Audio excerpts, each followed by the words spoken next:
발표할 내용은 그 한강 본류하고 남한강하고 북한강, 그 다음에 고개 사는 양서파충류 종류하고 위협 요인, 그 다음에 공사로 인해서 어떻게 좀 어쨌든 개발 논리하고 보호 논리는 반비례하니까요. 얼마큼 개들이 우리 곁에서 같이 숨 쉴 수 있느냐, 그런 것도 고민하는 시간을 좀 갖겠습니다. 양서파충류 생소한 분도 계실 겁니다. 쉽게 말하면 개구리하고 뱀입니다. 옛날에 부대접 받던 동물이 지금은 상당히 좀 대우를 많이 받죠. 그리고 저같이 젊은 사람이 이런 데 가서 발표당하게 됐습니다. 다음 보겠습니다.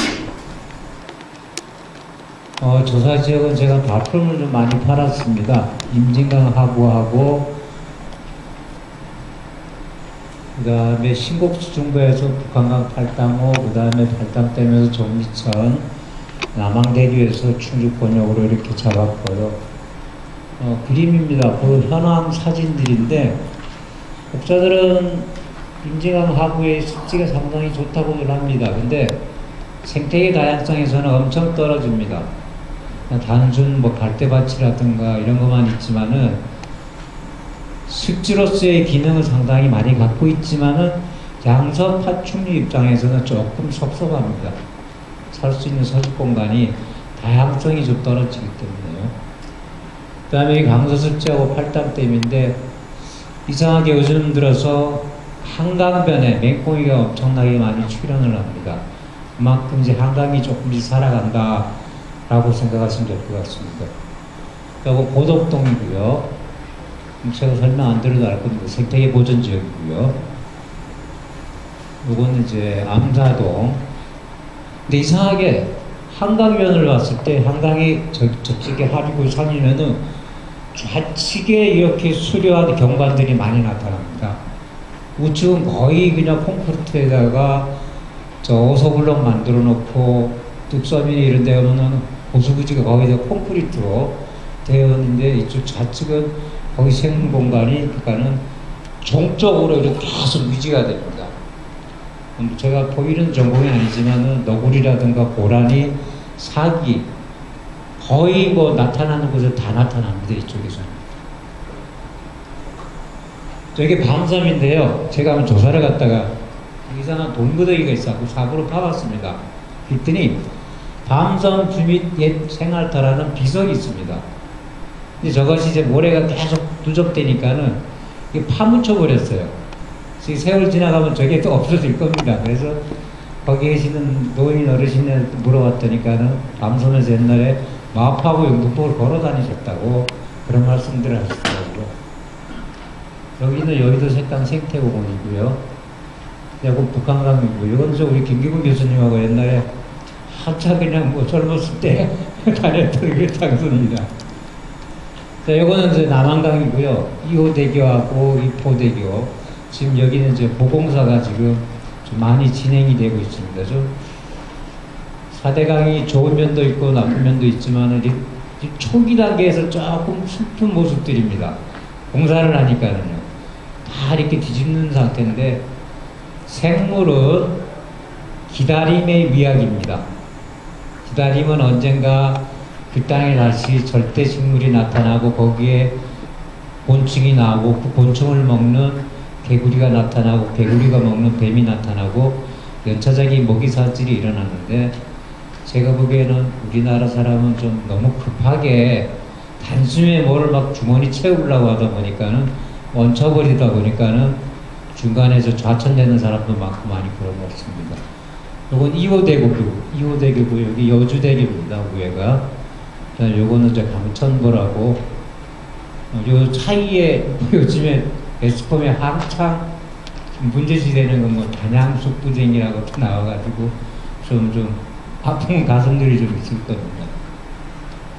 그리고 도리섬, 여기가 그 도리섬의 그 단양숙부쟁인데, 아직도 말씀드리지만 또 여기 공교롭게 또 표범장지뱀이 그것도 멸종위기종인데 여기 좀 나타납니다. 원래 표범장지뱀 하면은 코스트할 때는 해안가 신들이라든가 이런 데 많이 나타나는데, 공교롭게 이 지역에서도 좀 나타납니다.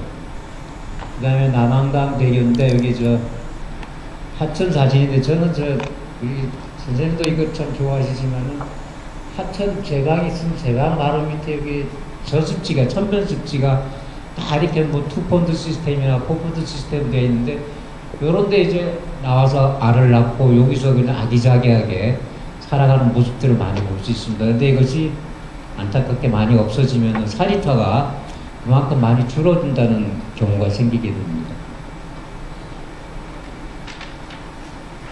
여기 충주권역이고요. 빛이가 저렇게 갖고 좀 잘 안 보입니다. 죄송합니다. 설명을 드리겠습니다.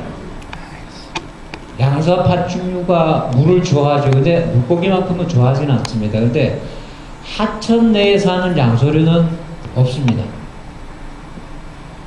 파충류는 민물 거북종입니다. 그러니까는 자라, 남쟁이, 붉은기 거북, 최근에 새로 나온 저 노란기 거북이라든가 줄무늬 목거북, 그러니까는 하천 중심에서도 정수역, 유석에도 살 수 있고요.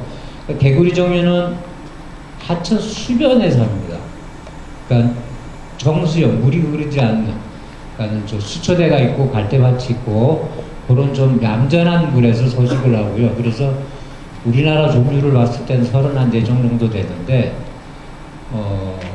한강에 사는 그 양서류는 별로 좀 적다는 거죠. 그러니까는 종수에 비해서 전체 종수에 비해서 그 양서류가 파충류가 차지하는 비중은 적다고 보고요.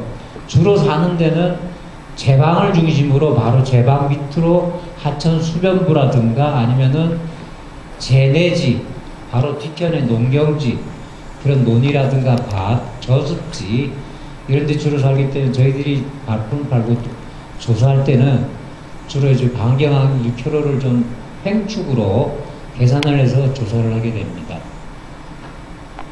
만약에 공사가 계속 진행이 되면 이제